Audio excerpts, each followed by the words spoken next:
hay del tipo linfoide y del tipo mieloide. ¿Entendido? Luego, de las crónicas hay linfoides y hay mieloides, ¿ya? Entonces nos vamos a ocupar de las más frecuentes. Las más frecuentes son... No se ve la diapositiva.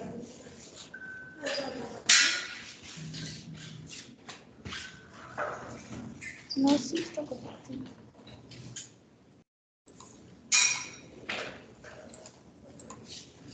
Sí está compartiendo. A ver, pon el videito.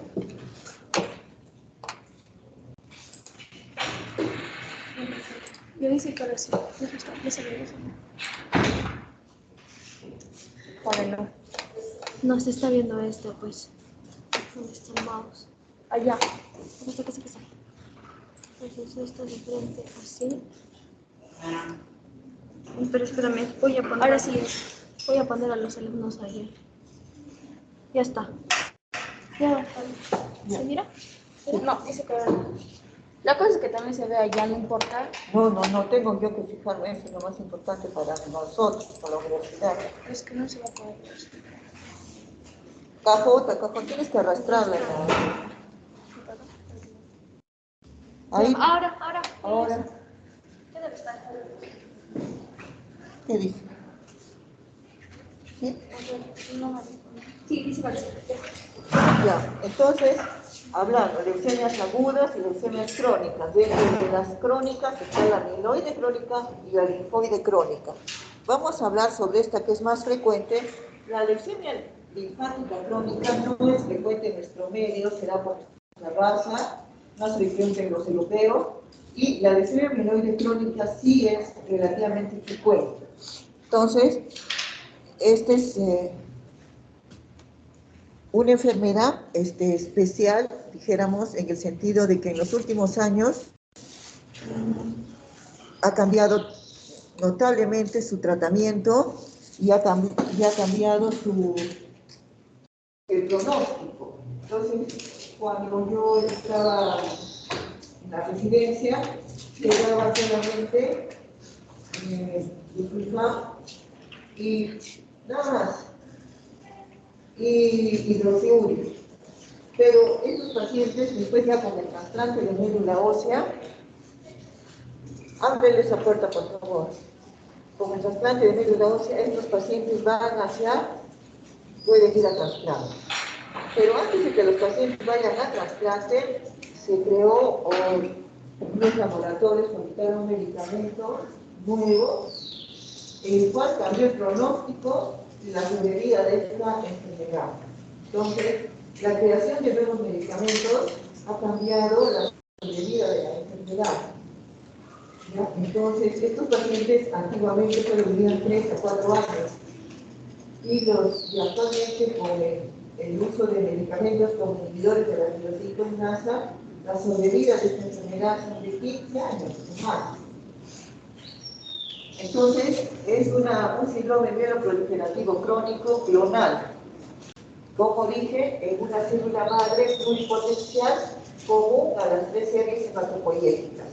Entonces, ¿a qué se refiere mieloproliferativo? ¿Qué se sabe que en la médula ósea, la célula estel se divide en mieloide, linfoide, eritroide, ¿no?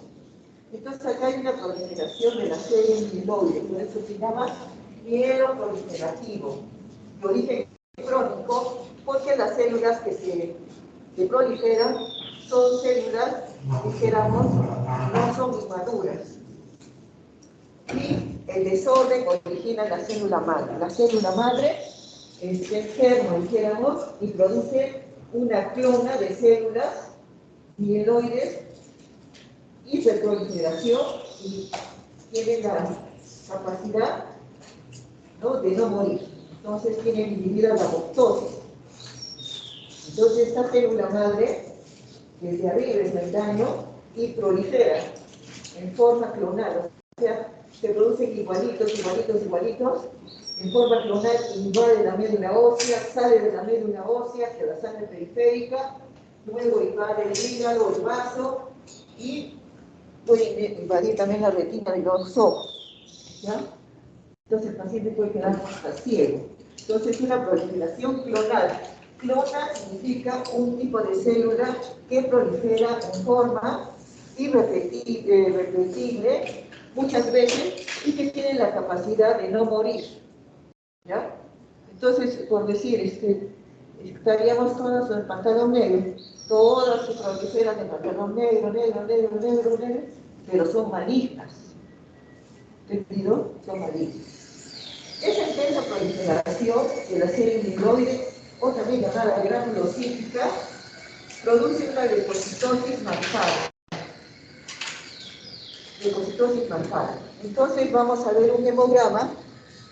Normalmente tenemos nosotros de leucocitos de 5.000 a 10.000, ¿no? Tienen que revisar los parámetros. Y acá vamos a tener, he llegado a ver hasta pacientes con 800.000 leucocitos. 800.000, o sea, cifras exorbitantes, ¿no es cierto? Entonces, 100.000, 200.000, pero cuando tú sales de los rangos, de los valores normales, un paciente con 15.000 ya no es normal. Con 20.000 no, ya con 800.000 ya está muriendo, bueno. ¿Entendido? Entonces, eso tiene que saber, ¿no? Interpretar el hemograma. Esta leucemia amiloide crónica son células que proliferan y el 90%, 95% presentan una alteración cromosómica que se descubrió en 1950 en Filadelfia, el cromosoma se abrevia RH, y se produce al unirse el cromosoma 9 con el 22, ya les voy a mostrar la figura, el intercambio de la unión del gen BCR-ABL. Con el dibujo vamos a entender mejor. A ver, hacemos un poquito. Entonces acá nos tenemos que volver nosotros genetistas.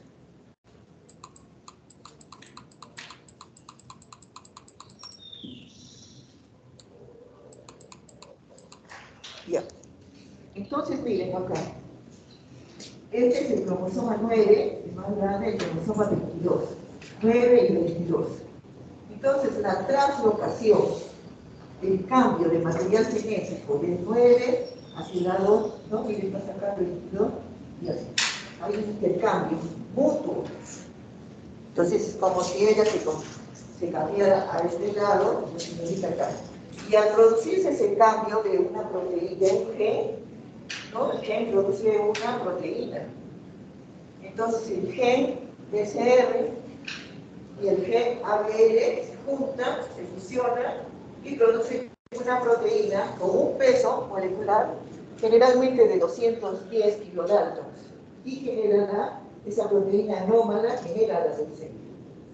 Entonces acá tenemos, este es el ABL, acá tenemos el 22, este es el BCR, entonces se produce, se rompe el cromosoma en esta parte y el 22 aquí. Entonces se forma el cromosoma Filadelfia, mire, BCR-ABL. Justo ahí estaba, en ese pedacito del ABL, y en esta parte el BCR. ¿Se dan cuenta, no? La figura sigue. Entonces se produce este cromosoma. Este cromosoma es anormal. Produce proliferación de las células amiloides y produce proteínas de diferente peso molecular.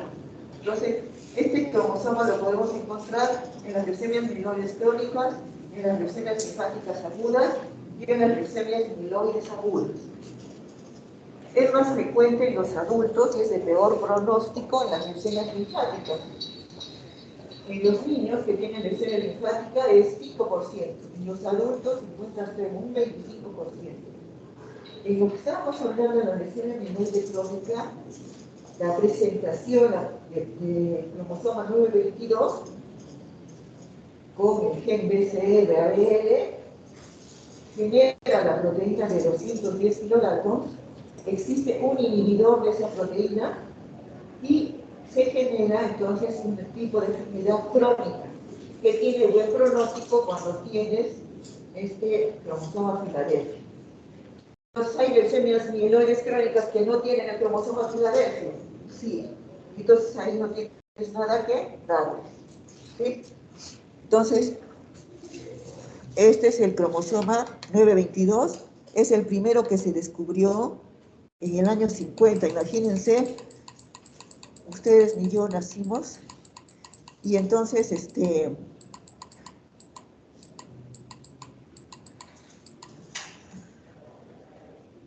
es el primero. Entonces, todas las enfermedades neoplásicas tienen alteraciones cromosómicas, ¿ya? Entonces no se ha podido detectar en todas.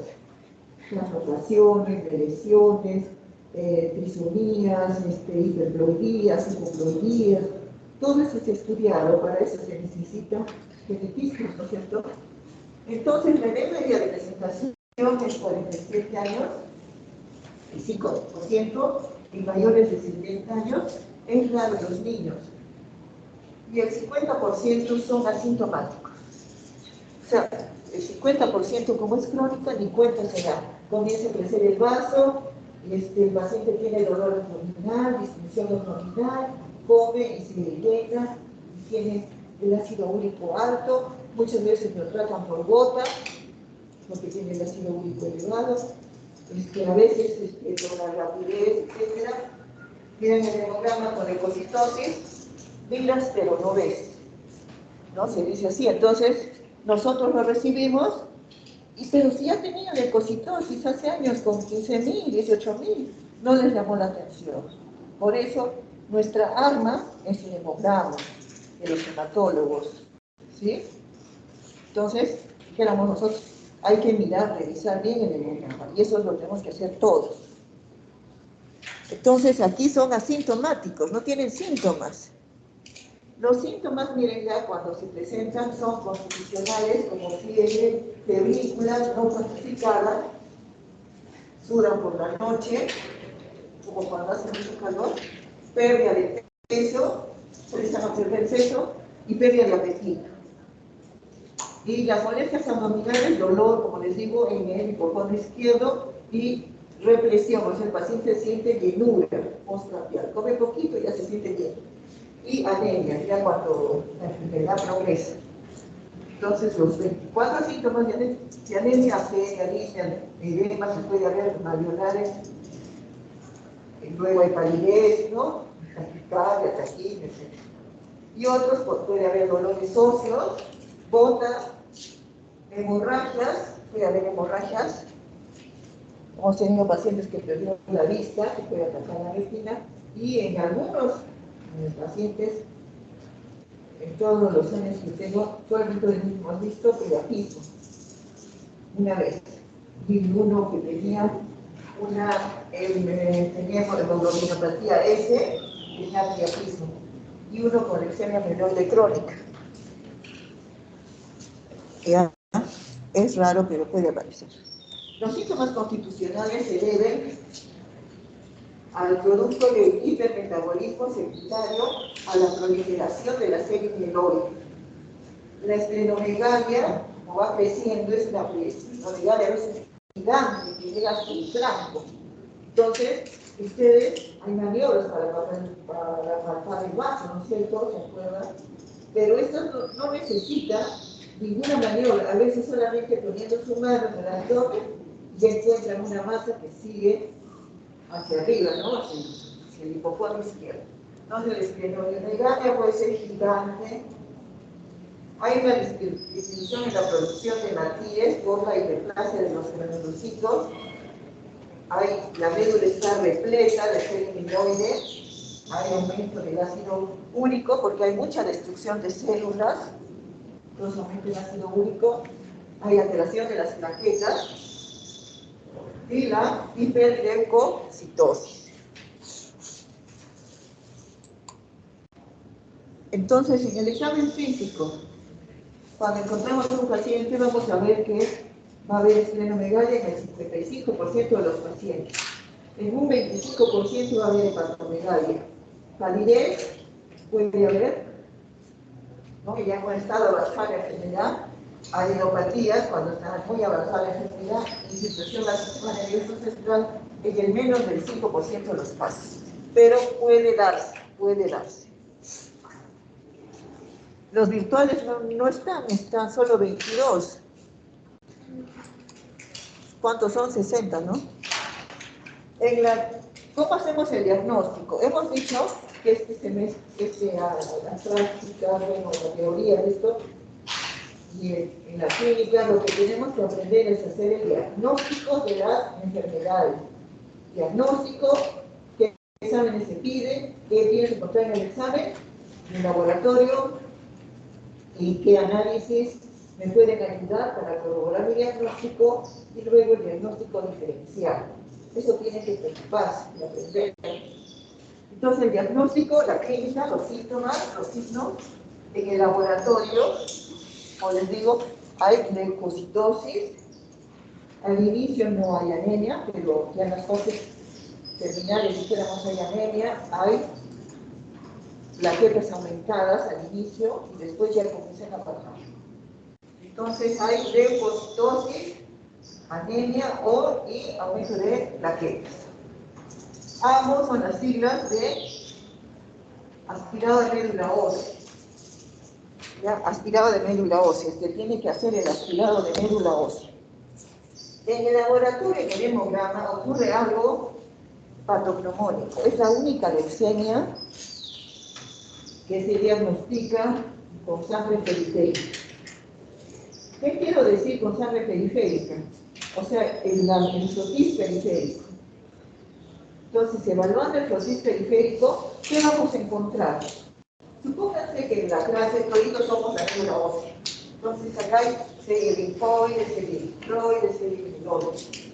Dentro de la mieloide tenemos los mielocitos, los metamielocitos, ¿no? Los promielocitos. Esos deben quedarse en casa, no salir afuera. ¿Ya? Normalmente esas células no salen afuera, no circulan hacia la periferia, supongo que son los más aquí.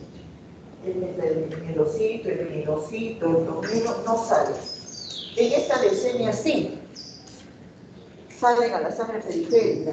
Entonces, en una evaluación de un linfocis periférico, nosotros vamos a encontrar metamielocitos, mielocitos, promielos y blastos. Blasto es la célula maligna, la leucemia aguda.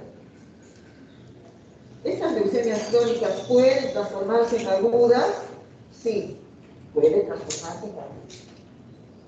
Entonces, han entendido, ¿no es cierto? Las células home, ¿no es cierto? Que, como dicen ahora, home office. Ahora, hay las células que nunca salen hacia afuera. Los viejitos no los sacan igual ahora. Los hitos, los metamielocitos, los promielos no salen. Cuando salen y los encuentran en la sangre periférica circulando, ¿no? ¿Qué hace este acá? ¿No? Entonces no debe salir. Eso es anormal.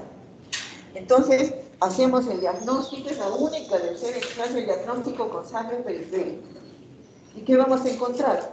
Mielocitos, metamielocitos, promielos y ocasionalmente blastos. La citometría nos ayuda para ver. La citometría es un aparato de citómetro de flujo que las células tienen los CD, ¿no es cierto?, en su superficie. Los marcadores de diferenciación o cluster differentiation, en inglés, ¿no es cierto?, los CDs. Entonces, acá se utilizan anticuerpos monoclonales para identificar las células. Entonces, hay marcadores de los linfocitos T, de los linfocitos B, de la serie mieloide, etc. Entonces, acá nos tipifica exactamente qué tipo de leucemia es. La biopsia de hueso nos ayuda para ver si hay fibrosis o no, y también la hiperplasia. Y la genética o la citogenética, dentro de ellas el cariotipo o la reacción en cadena de polimerasa para identificar el cromosoma 922 o cromosoma Filadelfia. Entonces, citogenética. Entonces, para poder dar un tratamiento para esta enfermedad, ¿qué necesito saber? Todo esto más la citogenética. En nuestro medio se hace citogenética, no se hace citogenética, se mandan las muestras saliva, ¿no? Y también hay un laboratorio que también particular que toma las muestras acá y manda bien. ¿Sí? Entonces, ¿qué falta en nuestra ciudad? Genetistas. Entonces, invoco a sus habilidades para que sean genetistas, hay muy pocos. Hay una doctora cusqueña, que es la jefa de neoplásicas. Ya, entonces, esto tiene que crecer, en cada hospital tiene que haber un genetista. Por eso somos subdesarrollados, nosotros, ¿no es cierto? Porque no hay todos. Entonces, genética, para poder evaluar todas las enfermedades. Hemos dicho esto, exámenes complementarios. Entonces, ¿qué hacemos? Ustedes hacen la anamnesis del paciente, cómo empezó, desde cuándo tiene síntomas, o si es asintomático, qué es lo que sintió, ya saben los síntomas constitucionales, hacen el examen físico, encontrar el vaso grande, el hígado grande. Y en el hemograma van a encontrar granulocitos, o sea, leucocitosis. ¿Ya? Entonces, puede haber menos de 100.000 por 10 elevado a la 9, menos de 50.000 por 10 elevado a la 9, ¿no? Va a haber basofilia, trombocitosis, que es el aumento de las plaquetas, anemia. Y puede haber eritroblastos circulares. También podemos encontrar blastos. Blasto es una célula indiferenciada, es la célula maligna de la leucemia, la mala región. Estas se transforman en leucemia aguda, no todos los casos. Vamos a encontrar estos pacientes que tienen la vitamina B2 aumentada, la deshidrogenasa láctica, que es un marcador celular, va a estar aumentada, el ácido úrico aumentado. En el aspirado de médula ósea vamos a encontrar hiperplasia de la célula amiloide o granulocítica y con blastos menos del 5%. Entonces, quiere decir que nosotros podemos tener blastos en la médula ósea, sí. Usualmente debemos tener 0, pero ¿hasta cuánto consideras normal? Hasta 5%. O sea, si nos haríamos un aspirado nosotros, menos del 5% es normal, ¿no? Pero sospechoso, ¿no? Entre comillas, porque nosotros no debemos tener. La biopsia de hueso va a haber aumento de la celularidad y disminución de la grasa. Y la genética, el 95% son Filadelfia positiva. Otro análisis molecular, que es la reacción en cadena de polimerasa o de ordenamiento molecular, que ya es cuantificado, ¿no? Entonces, más de el valor es 0.001, eso es lo normal. 0.001.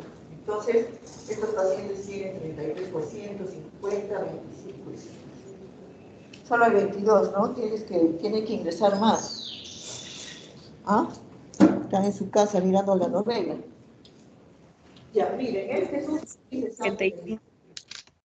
Aquí ven mielocitos, promielos, metamielos, ¿sí?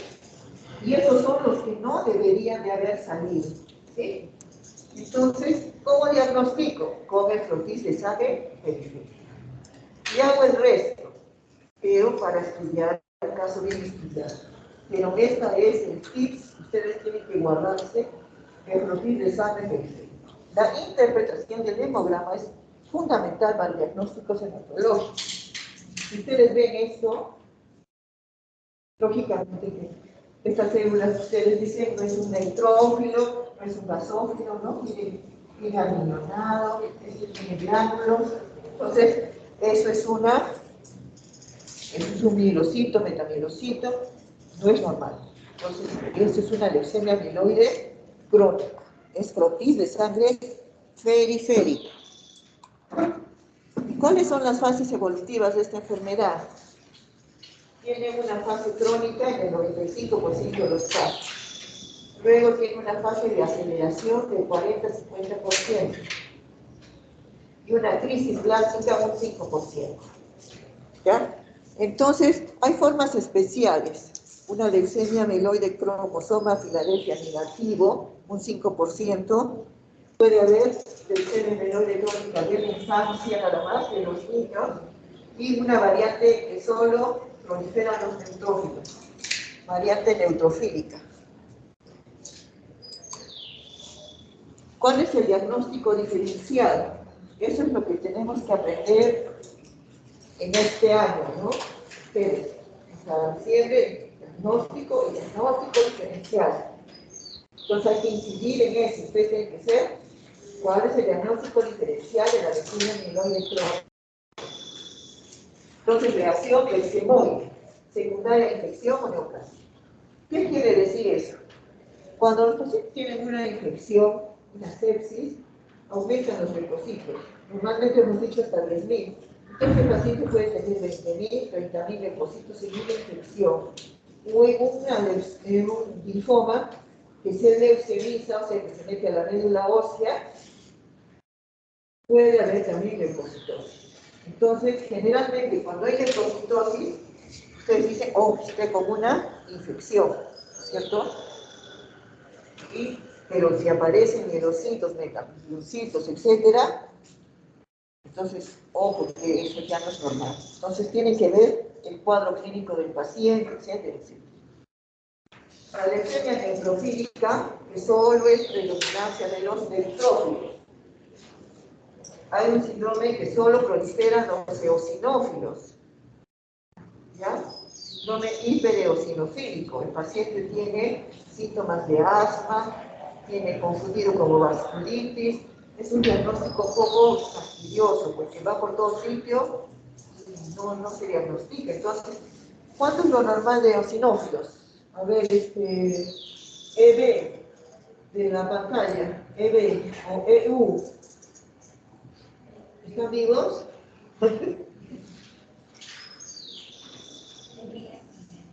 No prende ni siquiera la cámara. Sí, prende la cámara.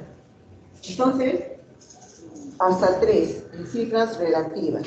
Entonces, si encontramos, hay pacientes que tienen 20 eosinófilos, 20% eosinófilos en un hemograma. Entonces, nosotros ya vamos sospechando que no está bien, no tiene parásitos, no tiene asma, no tiene alergia. Entonces, descartamos todas las causas de eosinofilia y nos podemos quedar con un síndrome hipereosinofílico. En la microfibrosis puede haber también leucocitosis, puede haber anemia, trombocitosis. Y en la leucemia mielomonocítica crónica, que también dentro del diagnóstico diferencial. Ya. ¿Cuál es el blanco terapéutico de esta enfermedad? Es el gen BCR-ABL, que es detectado, miren, en el 95% de los pacientes. Es la anormalidad causante de esta leucemia. Es una tirosiquinasa BCR-ABL, ¿no? Que está activada intracelularmente. Entonces, la actividad tirosiquinasa es requerida para el funcionamiento celular en la leucemia. El imatinib actúa sobre el origen de esta enfermedad y inhibe a esa tirosiquinasa. Entonces, el descubrimiento de esto fue, pues, dijéramos, algo que salió en los periódicos y los pacientes te venían a decir, ¿por qué no me da eso a mí? Y se cura con una tableta. Entonces acá tenemos el BCR, este es el sustrato de la enzima, con fosfatos, la tirosina. Entonces acá tenemos el imatinib, que está en siglas, ¿no? Se une acá al sustrato de la enzima y bloquea la tirosiquinasa. Entonces la tirosiquinasa deja de actuar y se normaliza la médula ósea, desaparece el cromosoma Filadelfia. Antes de este tratamiento ha habido muchas quimioterapias, pero no borraban el interferón, se usó un tiempo, borraba parcialmente el cromosoma. Pero con esto desaparece el BCR-ADL, y el paciente ya no prolifera más su serie de lotes. Se normaliza, desaparece el cromosoma filadelfio. ¿Ya? Entonces, pero tiene que tomar de por vida.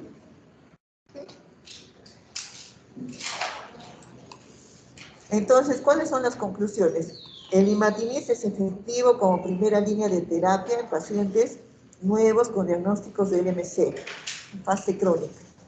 El imatinib induce notables respuestas rápidas a nivel hematológico, citogenético comparado, ¿no?, en la antigüedad con el interferón y el AICE. El imatinib es superior al interferón. En el momento actual, el imatinib puede ser considerado como medicamento estándar de primera línea. ¿Qué resulta? Que ahora el organismo hace resistencia al imatinib. Entonces hay el dasatinib, el nilotinib, ¿no? Lógicamente, esos medicamentos, el dasatinib es 150 cada tableta. Sí, cada tableta, y tiene que tomar 2 por día, ¿saben la cuenta? El nilotinib está por ahí. Entonces, ¿quiénes que pueden dar el CIS, que da CIS, y también el seguro social, ¿no? Pero hay otros medicamentos, cuando es ya resistente al nilotinib, hay otros que no han llegado a nivel. Entonces, se produce una mutación genética. Aparece una mutación, ahí aparecen muchas mutaciones. Y ya de esto se ha avanzado, pues, en forma gigantesca, dijéramos. Y entonces hay mutaciones, la más conocida es la T315I, T315I, que si aparece esto ya se hace resistente a cualquier inhibidor de tiroxina. Entonces también se ha creado un medicamento para cuando tienen la mutación, que inhibe la mutación. Se muta. Ustedes saben que los genes cambian de forma, ¿no? Y entonces estas células son más resistentes. Entonces hay mutaciones genéticas. La más conocida es la T315I.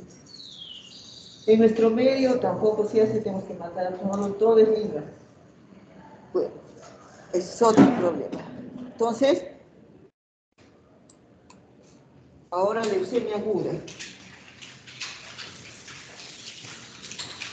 Para que vayan conociendo, no sé si miran, esta es una célula. Ustedes dijeron, qué bonita, ¿no? Es horrible porque es una leucemia de la misma forma. Tiene la misma forma, escaso citoplasma, ¿no? Y entonces, esta es una neoplasia también de leucemia aguda de las células hematopoyéticas que inicialmente proliferan en la médula ósea, se diseminan hacia la sangre periférica y invaden tejidos. Estas células muestran defectos en la maduración, se acumulan en la médula ósea, disminuye la hematopoiesis normal. Es por decir que nosotros somos de medicina, vengan los de ingeniería, lo ocupen nuestro salón, ya cuando nosotros venimos, han invadido, igual es acá. Entonces, los de medicina no sabemos dónde están las clases. Igual ocurre en la médula ósea, es ocupamiento, se ocupan las células estos plasmas que les he mostrado, es la célula mala de la leucemia. Entonces, ¿qué porcentaje de blastos tiene que aparecer tanto en sangre periférica como en médula ósea para hacer el diagnóstico de leucemia? Entonces, los blastos que se parecen a los linfocitos se llaman leucemia linfática aguda, y los que se parecen a los mielocitos se llaman leucemia mieloide aguda.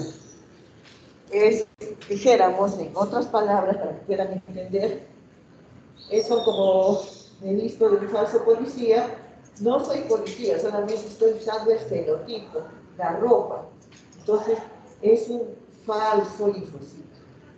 Y no pasa, entonces lo pasamos por el citómetro de flujo y ahí encuentran marcadores falsos. ¿Entendido? Entonces, utilizan el fenotipo de las células o de las células T o de la célula mieloide, solo el fenotipo, pero es otro, es un falso. ¿Entendido? Entonces, los blastos, leucemia aguda, ¿qué es? La presencia de blastos. ¿Cuánto tiene que haber en sangre periférica? 20%. Y en la médula ósea, 25 a 30% de blastos. ¿Entendido? ¿Ya? Entonces hacen el conteo. Nosotros tenemos que estar contando los blastos para hacer el diagnóstico. Entonces, ¿qué es lo que ustedes necesitan saber? Que estas son las células llamadas blastos que aparecen en sangre periférica. Hay variedades de blastos. Hay los blastos linfoides y los blastos mieloides. Entonces, nosotros, mirando al microscopio, la morfología, son blastos. Ahora, ¿de qué estilo? Todo fuera fácil en medicina si estos blastos, si las leucemias agudas recibirían el mismo tratamiento, ¿no? Entonces, te diagnosticas leucemia aguda y le das el tratamiento. Pero no es así. Para las linfoides es un tratamiento, para los mieloides es otro tratamiento. Y antes solamente mirábamos al microscopio.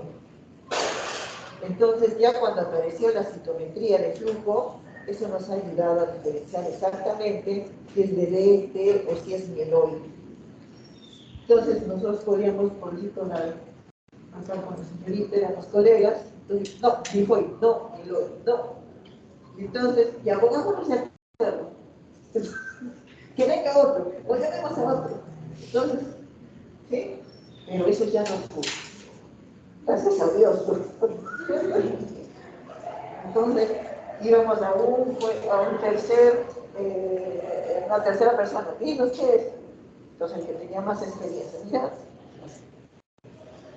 Entonces, yo conocí a patólogo, yo trabajo con el doctor Misares en neoplásicas, y el doctor, miraba así, estaba, pásame la lámina, ya, esta cosa, escribe su secretario. Mira, pues, excelente, una cosa fuera de serie. Entonces, pero ahora hay citometría de flujo que ayuda. Por eso ahora los colegas, antes de ver la médula, dan a la citometría. ¿No? Pero para eso están los ojos. Los gringos que hacen, los rehusan. Hay especialistas, los patólogos, de las medidas óseas. No los hematólogos como nosotros. ¿Ya? Entonces ese es otro. Acá ves qué tipo de blasto es. ¿Tiene vacunas? ¿Qué tipo de linfoide, mieloide? ¿Qué es? Entonces, ¿cuál es la definición? ¿No? Se produce por una mutación somática de un progenitor linfoide único en alguna fase de la diferenciación de la maduración celular. ¿Qué significa esto? Tanto el linfocito D como el linfocito T pasan por diferentes estadios de maduración. Entonces, si se detiene un estadio de maduración X y prolifera en forma clonal, o sea, en forma limitada, ¿no? Y muchas veces se repite eso, entonces, en forma incontrolable, se genera la leucemia. Entonces, pasa el pre-D, el pro-pre-D, el pre-D, el premaduro y la célula plasmática, ¿no? La célula plasmática origina el mieloma. Entonces, el pro-pre, el pre, el B, premaduro.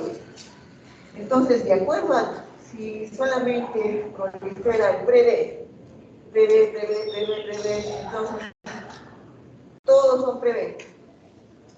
Entonces, ser pre-D, esta es una proliferación clonal. O linfocitos premaduros, maduros, la médula ósea solo produce eso. A eso se refiere un progenitor linfoide único que se detiene en alguna fase de la diferenciación en la maduración celular. A eso se refiere la definición. ¿Ya? Entonces, también podemos decir es el aumento de blastos que genera la supresión de la hematopoiesis. Entonces, como ha invadido esos blastos, imagina la médula llena de blastos, las células normales que producían glóbulos rojos no va a haber, que producían plaquetas no va a haber. ¿Y que producían leucocitos no van a haber. Entonces el paciente va a tener 3 síndromes: síndrome anémico, síndrome hemorrágico o por la trombocitopenia y síndrome febril. 3 síndromes: anémico, febril y hemorrágico. Ya saben por qué, ¿no? Porque la médula es invadida por los blastos. ¿Entendido? Entonces las células que normalmente se producen en la médula ósea no se forman. Eso les digo, entiende, y cuando se les pregunta, no sé, será difícil, no sé, pero ya más fácil no se las puede decir tampoco. ¿Cuáles son la clasificación? Eso es lo que les dije al comienzo, ¿no? Las leucemias pueden ser linfoblásticas agudas y crónicas, mieloblásticas agudas y crónicas. ¿Por qué linfoide? Porque se parece a los linfocitos. Mieloide se parece a los mielocitos. Puede ser aguda porque acá hay blastos. Y en la crónica, ya saben, la leucemia linfoblástica, acá hay puro linfocito maduro. Y acá están los mielocitos, metamielocitos. Entonces se acumula en las meninges, acá no miro bien, ¿no? Se acumula en las meninges, en las gónadas, en los niños, en los testículos, a veces en las niñas, en las mamas. En el timo te da masa química, puede dar esplenomegalia, hepatomegalia y en los ganglios linfáticos. ¿Ya? En los ganglios linfáticos.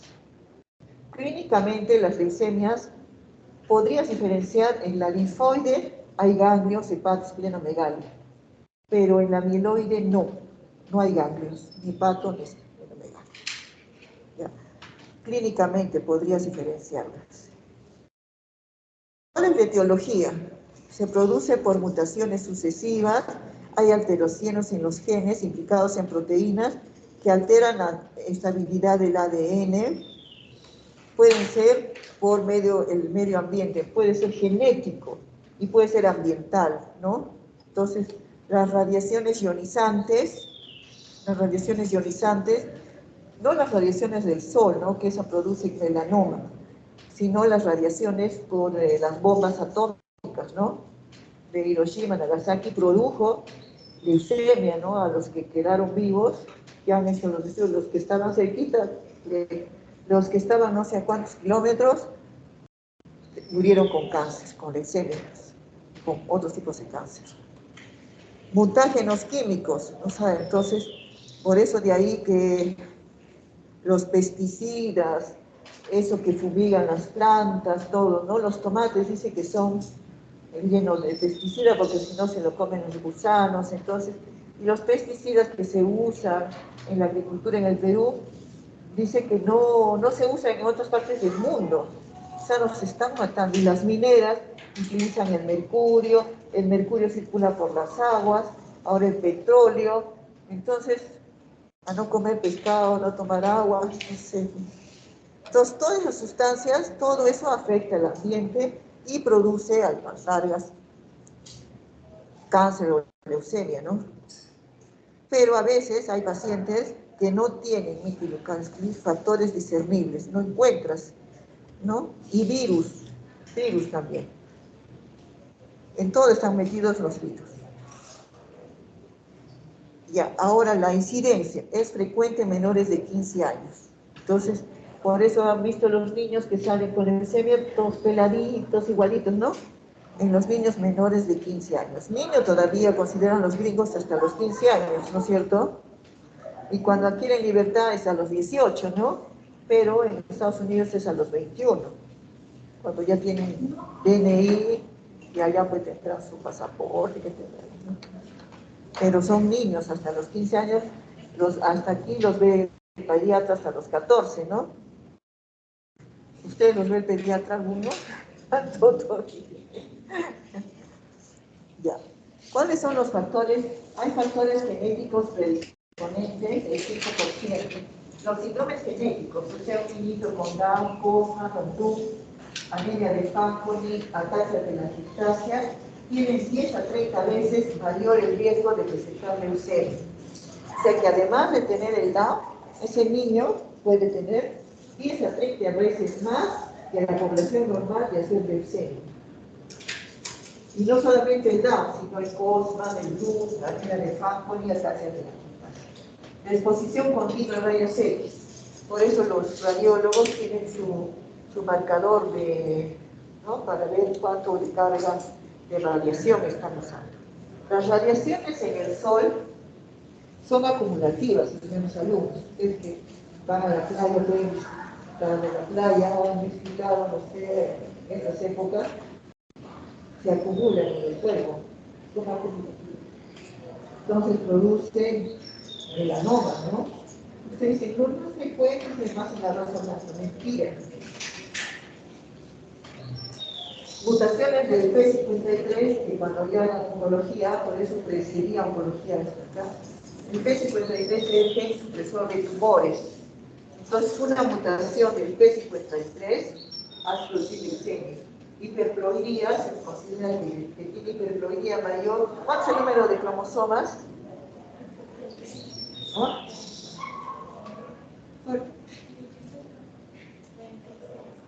46. XX o XY, ¿cierto? Entonces, si tenemos hiperploidía es el mejor pronóstico y la hipoploidía es el peor pronóstico. Radioterapias. Los pacientes que reciben radioterapia para el cáncer, ¿no? Entonces pueden benceno, nos derivamos del petróleo, el benceno, los pesticidas, herbicidas, los que tienen la pintura, no los al óleo, ¿no? Sino los pintores de rocha gorda. Eso, todos esos químicos, esas sustancias son fuertes, ¿no? Entonces alteran la médula ósea. La quimioterapia. Entonces, mujeres que han recibido inhibidores de topoisomerasa, por decir, para un cáncer de mama, sobreviven al cáncer de mama, pero después de 10 años hacen una leucemia. Entonces, esos son los factores de riesgo. Hemos conocido, hay leucemias familiares, 2 hermanitas que tuvieron leucemia. Y después, una paciente era la tía, ¿no? Le dio primero a una señora, después le dio a la sobrina. Y después le dio a la hermanita. Y la hermanita era mongolita. Tenía síndrome de Down. Y ella se murió. Y la que ha sobrevivido es la tía, más la hermanita, que no tiene síndrome de Down, y le han hecho un trasplante del padre, haploidéntico. Porque la madre, generalmente son las que no reciben trasplante. Haploidéntico quiere decir de los padres, ¿no? Autólogo es trasplante de uno mismo. Alogénico, que seamos, compartamos el HLA, suponte fuimos hermanos toditos los de esta fila, y solamente el 5%, ¿sí? Con el 25% comparte el HLA, ¿no? Y ya saben que el HLA es hereda del padre y de la madre, y la B, el C y el D, ¿no es cierto?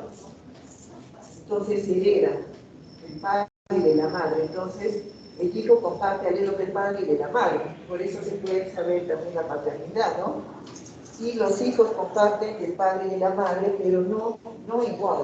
Cuando es igual el HLA son idénticos, tanto la B o el C, ¿no? Y el DR, entonces se puede hacer trasplante alogénico. Entonces, otro capítulo importante, pero no se han dado, no han sacado de decirlo, ¿no? No sé.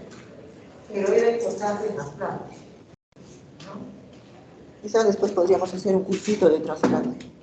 Entonces, como les digo, entonces hay leucemias familiares. Hemos visto, sí, hermanitas. Triste, ¿no?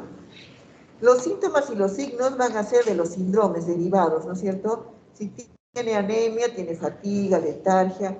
Puede haber también dolor óseo porque esos blastos invaden la médula ósea y el periósteo comienza a doler. Artralgias, que pueden confundirse en los jovencitos, en los niños, como artritis reumatoide. Palidez, petequias por las plaquetas bajas, equimosis, hepatoesplenomegalia, linfadenopatías, infecciones frecuentes y pérdida de peso. Entonces, el niño va a pediatría, va al pediatra por una infección y en 3 días el chiquito no mejora, el pediatra le da antibióticos, le hace un hemograma y en el hemograma tiene leucocitosis, plaquetopenia y ya pues y le encuentra bien los ganglios. ¿De qué mueren estos pacientes? Mueren de, ¿qué complicaciones tienen? De infecciones, anemia, hemorragia, que deben recibir transfusiones a veces a diario, y problemas dentales, hacen abscesos dentales, etc. Por eso tienen que ir previo a recibir la quimioterapia, ir al odontólogo. Pero, ¿quién va al odontólogo frecuentemente? A ver, levanten la mano, quizás ustedes, ¿no? A ver, de esta fila, ¿quién le va al odontólogo frecuentemente? ¿Una vez al año? ¿Una vez al año? Una vez al año, sí. Y acá de esta fila, nadie de ahí. Imagínense ustedes van futuros médicos, tienen que cuidar la dentadura. Entonces, y un paciente abandonado a su suerte, que cree que no va a tener nunca nada, entonces los dientes tienen llenos de caries, y etcétera, etcétera. Entonces, hacen abscesos. El diagnóstico. Siempre es la anamnesis, ¿no es cierto? El examen físico, los análisis de sangre, la biopsia de hueso, igual que para la leucemia mieloide aguda, ¿no? Mieloide crónica. Y el diagnóstico con citometría de flujo y citogenética. Ahí nos faltó el examen, la historia clínica, lógicamente.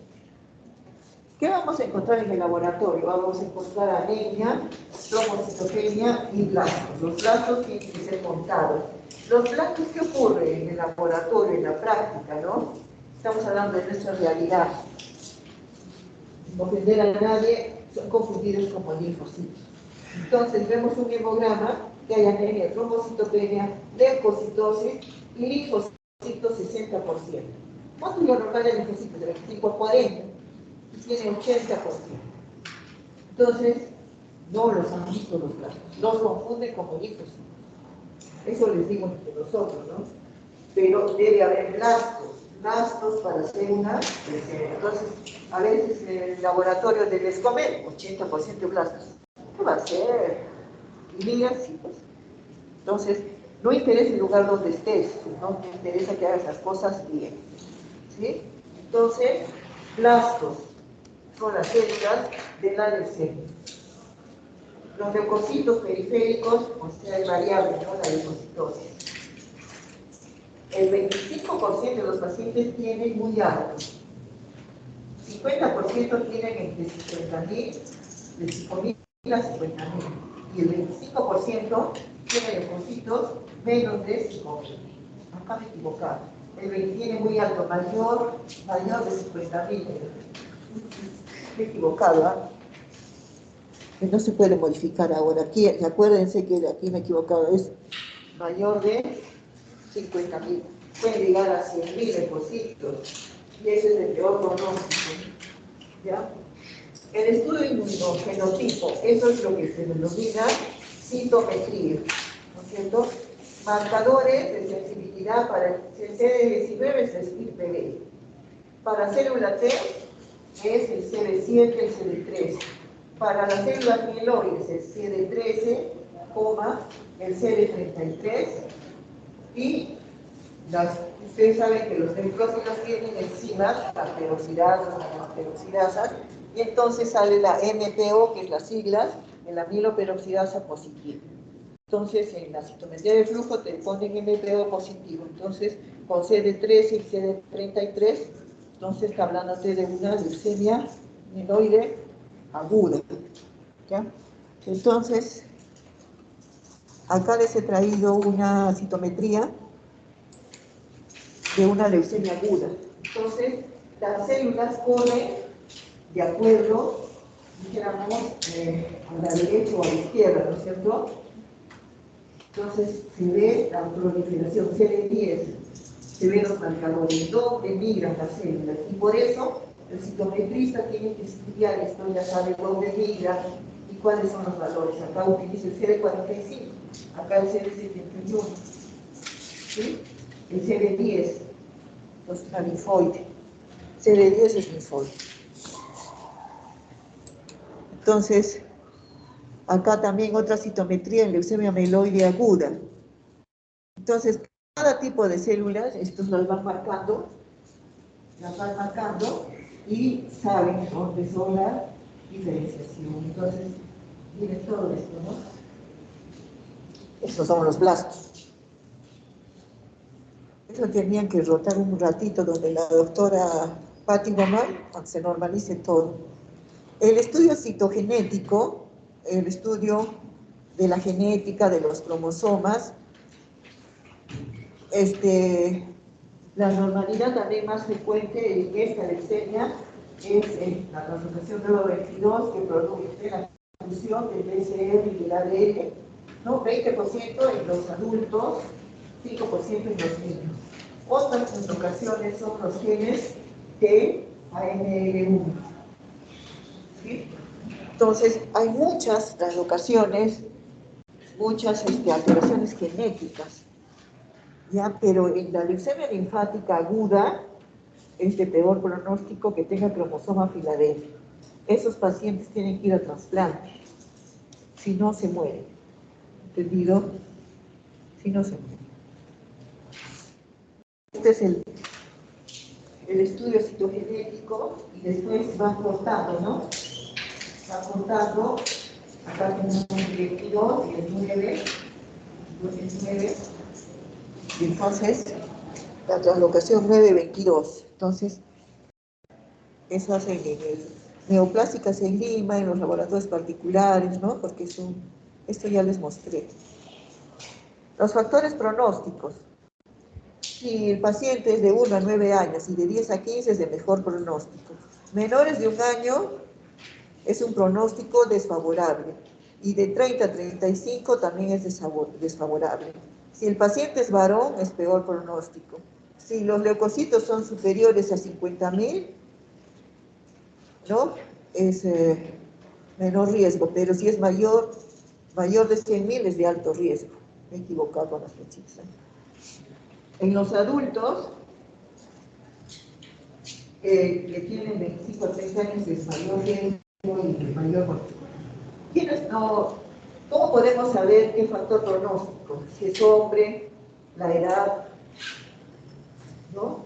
Luego, la respuesta al corticoide. Inicialmente se da prednisona a 1 miligramo por kilo de peso en 1 semana. Si bajan los blastos, es una buena respuesta. El día 14, la médula ósea. Si los leucocitos son mayor del 10%, es mal pronóstico. Y lo que se hace, NR, enfermedad mínima residual, con citometría de flujo, que tiene que tener menos de 0.001. O sea, no tiene que tener nada. Si la citogenética sale normal, ¿no?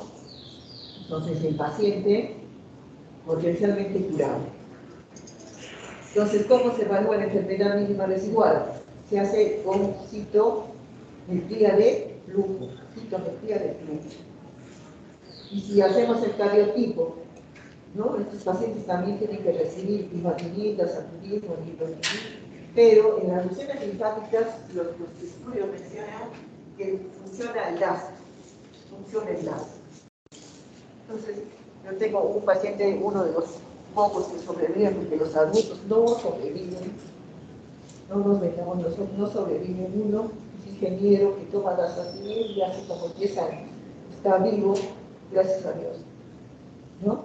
Entonces, los estudios en la leucemia linfática aguda es con DASA, van mejor con DASA que con imatinib, que con vilotinib.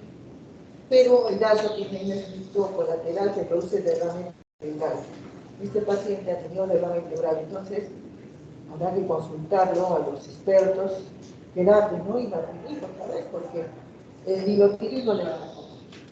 Entonces, la enfermedad mínima es con la citometría de flujo. ¿A qué nos dedicamos nosotros, hematólogos en Arequipa? A tratar leucemias. Lo que más ocupa nuestras camas son las leucemias. El más tiempo disponible, leucemias. En consultorio leucemias nos hemos vuelto porque leucemólogos. ¿Por qué? Porque es una enfermedad que son 2 años de tratamiento. Entonces, carguen con el paciente y sus familiares 2 años entre subidas y bajadas, ¿no? Entradas y salidas, y aguantarnos y tolerarnos 2 años. Entre está bien, está mal, está bien, y poder entender al paciente, a su familiar, etcétera, etcétera. No es fácil. Esta es la clasificación de leucemias, ¿ya? Entonces, en la linfática es L1, L2, L3, las mieloides son desde M0 hasta M7, ¿ya? Y hay una clasificación inmunológica de las leucemias T o B. Ahorita les voy a dar. Entonces, las linfáticas son linfoide 1, L1, L2, L3, así se llama, la M0.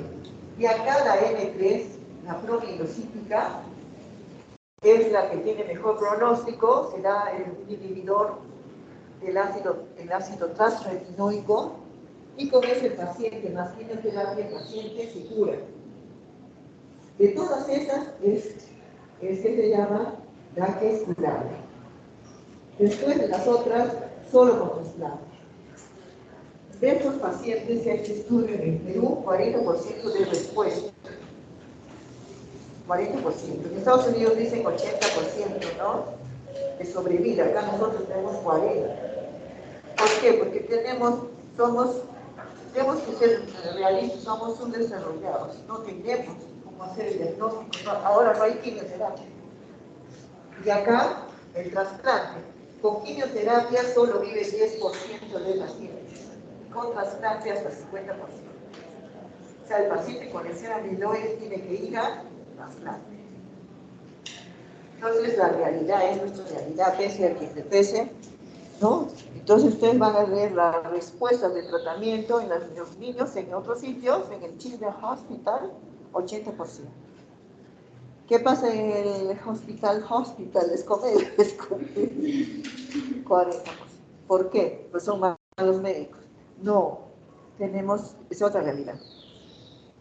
Nunca puedes comparar, ¿no? ¿Por qué? Porque nosotros no tenemos cometido. No todos tenemos a veces quimioterapia, no hay camas para que el paciente se hospitalice. A veces vienen de sitios lejanos, abandonan el tratamiento. Y entonces la situación económica del familiar tiene que verse de provincia, de equipa, entonces se pasa el tratamiento. Cuando quieres hospitalizarlo, no hay. Viene emergencia, lo chotea. Entonces, todos esos tiempos que van perdiendo van en contra del paciente. Al final, ¿qué pasa? A las respuestas. ¿Sí? Por decir ustedes, viene y no funciona el aparato, llegan tarde, los otros no prenden. Además que están pagando, no prenden su máquina de escuchar, no quieren aprender. Después dicen, salen malos alumnos, ¿quién tiene la culpa? El profesor. No puede. Es de las dos partes, ¿no es cierto? Entonces hay muchos factores, estamos hablando de la realidad de grandes rasgos, ¿no? Ustedes tienen que saber. ¿Por qué? Porque ustedes tienen que saber que nuestra realidad es así. Estamos en el Perú. En el Perú y alrededor. Ahora, ¿quién está mejor en salud? En Latinoamérica. Colombia, Brasil. ¿Dónde pueden irse? Al Brasil. Claro, hacer buenas especialidades y regresan, pues, ¿no? En hematología hay mucho trabajo. Y esta es la clasificación simplificada de las leucemias. Hay que decidir si es B o T o si es mieloide. Entonces hay marcadores específicos de los linfocitos B. Ustedes saben que CD19, 20, 22, ¿no? Entonces CD19, CD34, que es la célula madre, y el TDT, que es una enzima que aparece en las leucemias. En la leucemia T, el CD3, el CD7, el CD34 y el TDT. El amiloide, la mieloperoxidasa, el CD3, el CD33, el CD34, el CD15, la CDADR. Y el CD es la designación del grupo o cluster designation MTO es la amiloperoxidasa citoplasmática identificada por anticuerpo monoclonal, el PDL es la transferasa de oxinucleótidos terminales identificada por anticuerpo monoclonal. ¿Entendido? Entonces, ¿cuál es el diagnóstico diferencial? Puede confundirse con una púrpura trombocitopénica inmune, pero acá solamente están alteradas las plaquetas. En una anemia plástica, porque hemos dicho el 25% de las leucemias puede haber pancitopenia. En la hipereosinofilia, porque hay algunas leucemias mieloides que pueden dar solamente eosinófilos. Solamente es una eosinofilia y no es una leucemia. Puede confundirse en los niños con mononucleosis infecciosa por la presencia de ganglios, adenopatías, ¿no? Y hepatomegalia por la fiebre y compromiso del estado general. Con la tos ferina, que bueno, creo que ya no, el neuroblastoma, el draconiosarcoma y el retinoblastoma en los niños. Entonces, ¿podemos confundirnos con esas enfermedades? Sí.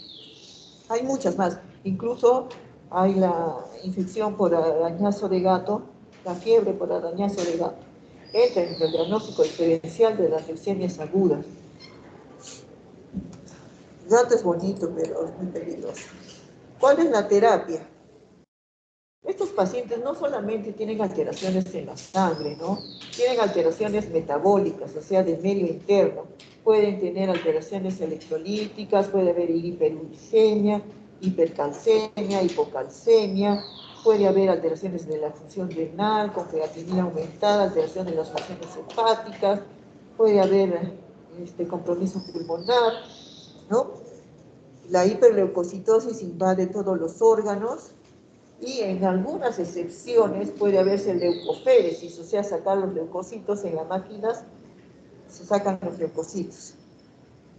Y deben controlarse las infecciones. La fiebre en estos pacientes, 50% puede ser por infección de un microorganismo y 50% puede ser por tumor. Entonces, que el mismo tumor produce los mediadores como son interleuquina 1, factor de necrosis tumoral, que son las interleuquinas relacionadas con la fiebre, ¿no es cierto? Entonces libera y produce fiebre. Y también infección. Por eso dicen fiebre, ¿cuál infección? Sí, pero también puede haber fiebre por la neoplasia. Entonces acá tenemos que dar a ojo cerrado, en forma empírica, que está aceptado en todo el mundo, antibióticos de amplio espectro. Entonces, inicialmente, iniciamos con en mis tiempos, quedamos con ceftaxilina, pero últimamente es con cefepime de frente. ¿Ya? 2 gramos cada 8. Cefepime. Y ya después ya se va escalando de antibióticos. Y la terapia antileucémica, o sea, la quimioterapia. La quimioterapia tiene varias fases. Tiene la fase primera, que es de inducción a la remisión. Luego una fase de consolidación. Una fase de mantenimiento. Y se tiene que dar profilaxis al sistema nervioso central, porque la quimioterapia dice que no atraviesa la barrera hematoencefálica. Entonces el paciente tiene que recibir metrotexate en la intratecal, o sea, en la columna, ¿no? Saca líquidos valoratios, inyecta metrotexate, dexametasona y citarabina, y ya los esquemas ya vienen programados exactamente, y el trasplante de médula ósea siempre es una opción.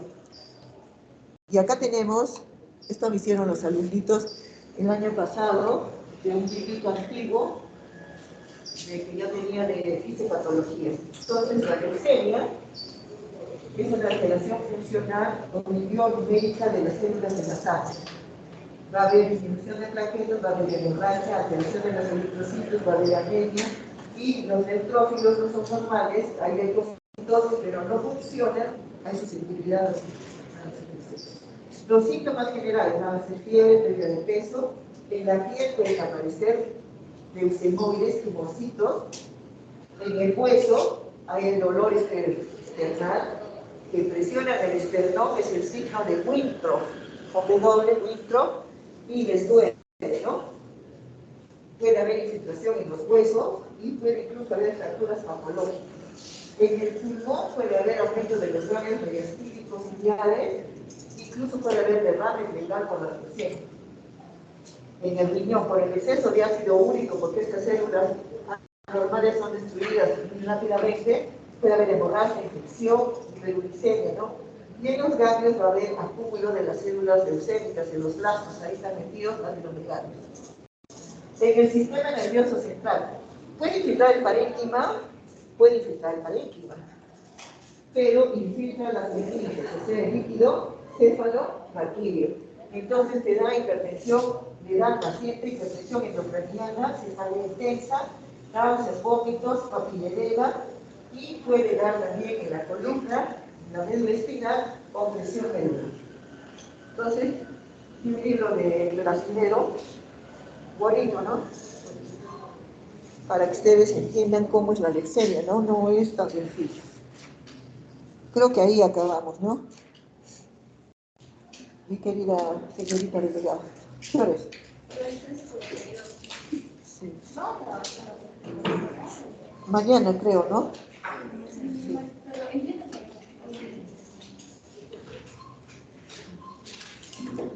¿Cómo? No, no, no. El viernes no vamos a hacer clases, ¿no es cierto? El lunes.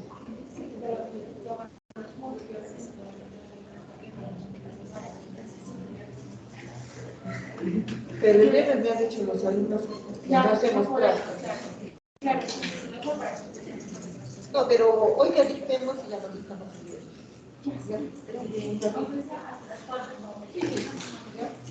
Ya no hacemos bien. Eso, entonces, queda grabado. Póngale. Mi querida, por favor, ya te ha llegado el video, ¿lo has visto? Vamos a hablar sobre trombocitopenia. ¿Tienen alguna pregunta de los virtuales, los señores que están en su casa mirando Romano Domicilio? ¿Nada? Nada, no reaccionan. ¿Alguna pregunta del auditorio?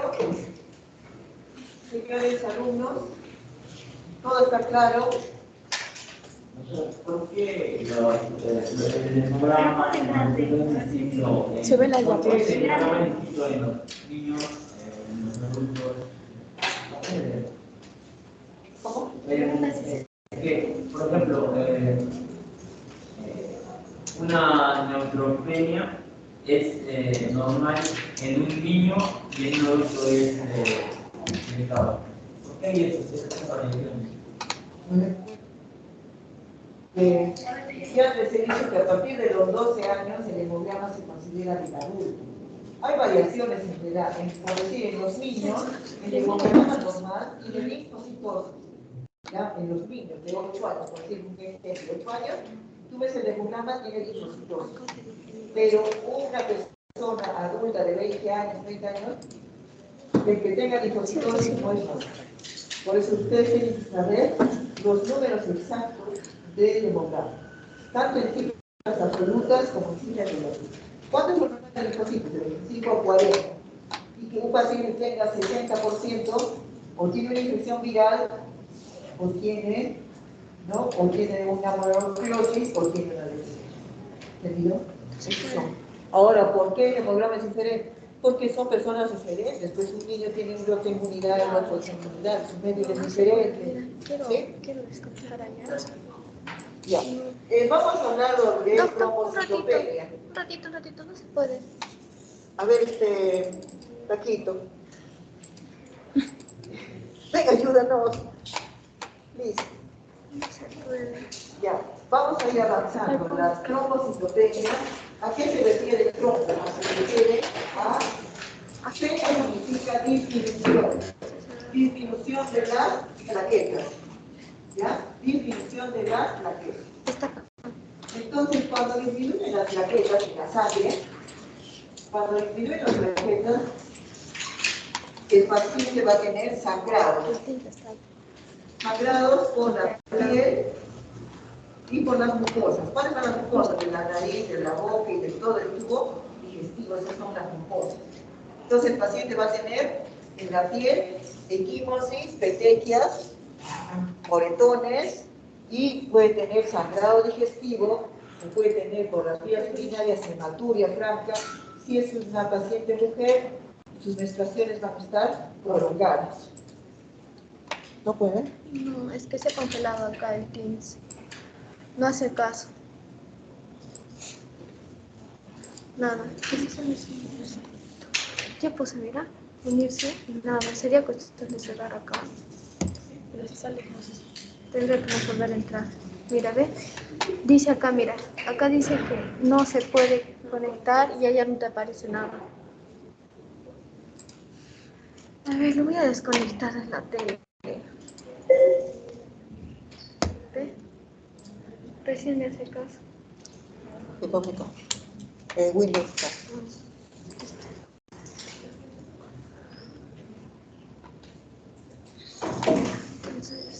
Bueno, entonces, avanzando, ¿no? Entonces, ¿a qué se refiere la trombocitopenia? La plaqueta, ustedes saben que es un organelo, es un fragmento Sí, es que primero tengo que hacer esto. entonces, en sus gránulos, tiene muchos contenidos, en su membrana tiene fosfolípidos. Entonces, hay los gránulos densos, hay calcio, hay en la superficie hay inductores. Entonces, la plaqueta resulta ser muy importante para la hemostasia. Entonces, cuando nosotros nos hacemos un rasguño, ¿no? Se rompe el endotelio pasito, inmediatamente las plaquetas se adhieren, luego se agregan y luego ya inmediatamente vienen los factores de coagulación y se forma el coágulo. ¿Cuánto demora eso? 5 a 7 minutos, ¿no es cierto? ¿Cuánto? Ustedes se han cortado 5 a 7 minutos, ¿no es cierto? ¿Sí? Sí, inmediatamente para de sangrar. Si demora más, ya hay alguna alteración. Entonces,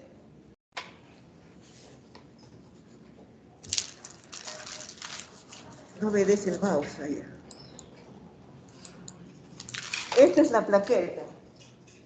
¿Ya? Es un organelo, tiene su membrana plaquetaria, su membrana plasmática, que es especial, dijéramos, ¿no? Dentro de ellos tenemos gránulos densos, ahí está, que tienen ADP, calcio, serotonina. En los gránulos alfa tenemos fibrinógeno, el factor 5, el factor de von Willebrand, la fibronectina, la beta-trombopropina, los antagonistas de la heparina. Acá tenemos mitocondria, el sistema tubular denso, filamentos contráctiles, sistema canalicular. La plaqueta cuando está activada se transforma, se forma como un pseudóporo. Es igual que cuando ustedes van a una fiesta, se arreglan, ¿no? Entonces, igualito, chicas y chicos, igualito se transforman, ¿no? Entonces tú las ves, oh, ¿qué pasó? Dices, ¿no? Igualito. Entonces, es un ejemplo. Entonces, la disminución de las plaquetas por debajo de 150.000. Hemos dicho de 150.000 hasta 400.000. Clínicamente es relevante cuando el descuento es inferior a 10.000. ¿Con cuánto se transfunde plaquetas? Con 10.000. Antes era 20.000. ¿Desde cuándo se considera una cifra? El paciente con cuánto puede irse a su casa? Con 50.000. Y que no va a morir sangrado. Puede operarse el paciente con 80.000 de plaquetas. Con 100.000. Pero nuestros cirujanos tienen miedo, entonces no operan. Ahora es difícil. La trombocitopenia puede ser constitucional o adquirida. O sea que hay niños que nacen con forma constitucional, o sea, genética, ¿no? Y esto es adquirida en los adultos. Muy bien. Entonces, el riesgo hemorrágico va a depender del recuento de plaquetas. Hay mayor riesgo si es menor de 20.000. Y mayor riesgo de hemorragias de las mucosas. Las encías, la nariz, entonces comienza a sangrar en forma imparable, ¿no? Entonces el paciente se asusta, uno ve sangre y se asusta. Las trombocitopenias, entonces hay que ver la edad del paciente, el sexo, es más frecuente a veces en mujeres, por qué ha venido, cuál es el motivo de la consulta, si tiene antecedentes de sangrados anteriores, si tiene la historia familiar, siempre hay que preguntarle, ¿alguien en su familia tiene trastornos, sangra así, cuando se lava las encías o le sangra espontáneamente? ¿Dónde se localiza el sangrado y la gravedad? El patrón de hemorragia es agudo, o sea, si el paciente viene con una hemorragia por primera vez o crónicamente está perdiendo sangre, ¿no? En la menstruación es muy abundante, etc. ¿Qué fármacos ha tomado? ¿Qué fármacos toma? Eso es importante preguntar. Ustedes saben que las plaquetas no se llevan bien con los AINES, o sea, los antiinflamatorios no esteroideos, ¿sí? No se llevan bien. Entonces, ¿por qué? Porque estos inhiben la función plaquetaria, tanto en el número como en la función. Entonces, si no toma aspirina, puede bajarte las plaquetas. Diclofenaco, ibuprofeno, indometacina, creo que la indometacina o el ibuprofeno creo que ya lo han sacado del comercio, el naproxeno, la apoxia, el único dice que no baja las plaquetas es el CDS, que inhibe la COX-2, entre comillas también, el alcohol, los fines de semana, los chicos así. Las transfusiones también masivas que pueden disminuir, el uso de heparinas de alto peso molecular, por eso las han cambiado ahora, son heparinas de bajo peso molecular, una cirugía reciente, los pacientes que tienen SIDA, ahí apareció. Entonces, trombocitopenia en un paciente varón, ¿no? Porque es más frecuente en varones, aunque ahora es, digamos, es casi igual, sospechar de HIV. Entonces hacen la prueba rápida de ELISA en emergencia, entonces sería HIV. Vacunaciones recientes con virus vivos. O sea, en el COVID dice que ha habido trombocitopenia, ¿no? En algunos casos. Trombocitopenia. No sé, como él hace, he tenido que volver a hacer esto, por eso hay errores ortográficos. Les pido disculpas.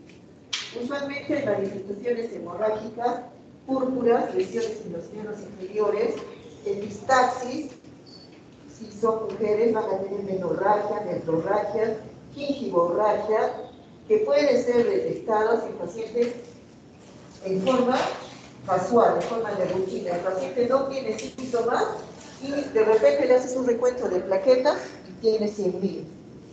Inmediatamente le dices, ¿qué está tomando? ¿Qué medicamentos toma? ¿Entendido? Está asociado siempre la pregunta, la siguiente pregunta es, ¿tiene plaquetas bajas? ¿Qué medicamentos toma? Tiene que estar enumerado. Entonces, ay, no sé qué son amarillitos, que son. Vaya a traerlos, ¿no? Tiene que saber qué toma. Ya no estamos en esas actividades. Puede observarse sangrado intracraneal en menos de 1% de los casos, cuando las plaquetas son menos de 10. Entonces, la muerte de estos pacientes puede ser por sangrado intracerebral. Y entonces, el sangrado puede ser parenquimal, ¿no? Es un hematoma y puedes operar el hematoma en el parénquima. Pero el sangrado agudo comienza a bañar todos el parénquima, la dura madre, todo, y las amígdalas salen por el orificio, el agujero occipital se enclava y el paciente comprime el centro respiratorio y muere. Entonces, cuestión de segundos. ¿Entendido? Entonces, el paciente se queja de una hemorragia intracerebral con aumento de la presión intracraniana y muere en cuestión de minutos, ¿no?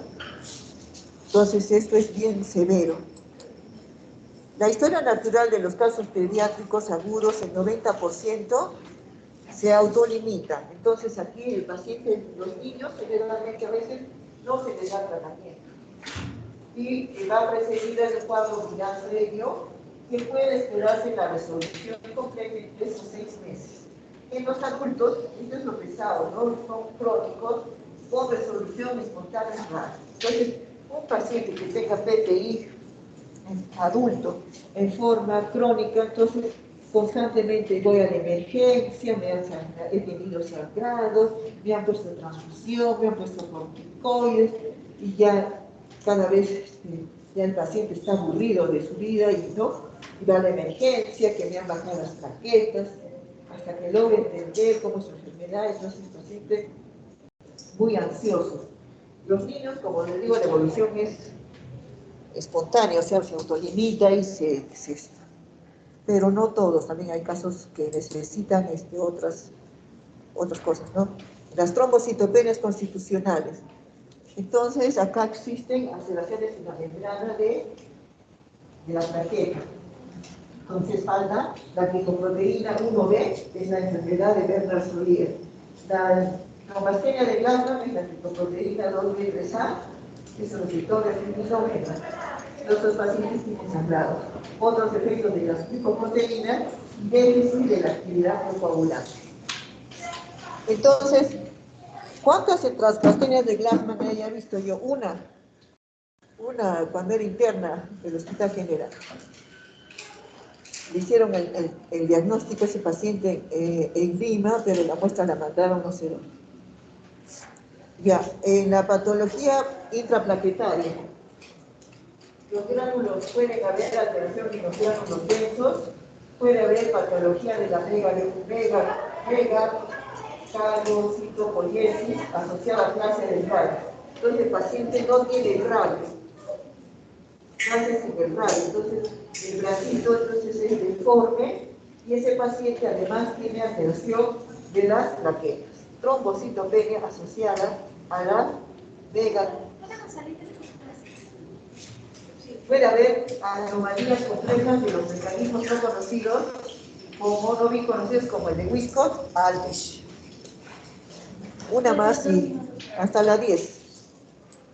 Ya. Y las centrales. Estas son las heridas centrales. Puede haber afección global de la hematopoiesis, puede ser cuando se altera, por decir, la médula ósea. Entonces el paciente tiene anemia plástica, una hematopatía maligna por encima del senio. Cuando hay hematopoiesis eficaz como la anemia refractaria o mielodisplasia y la hemoglobinuria paroxística nocturna. Y por afección predominantemente megacaricítica. Entonces, puede ser que no haya megacaricitos en la médula. Entonces se llama púrpura trombocitopénica amegacaricítica. Y la trombocitopenia cíclica, que cada cierto tiempo el paciente tiene trombocitopenia, y puede ser también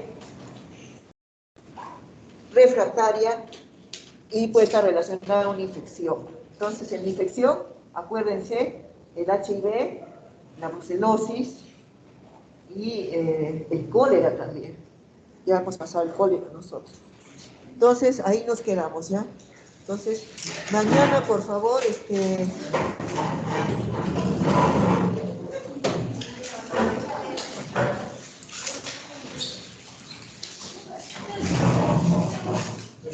ya está cerrado, ¿no? Puede cerrar, ¿no? Gracias, gracias. Vienes también temprano mañana. Mañana tratamos entre mañana y el lunes acabamos. Ay, no. Ya, aburre.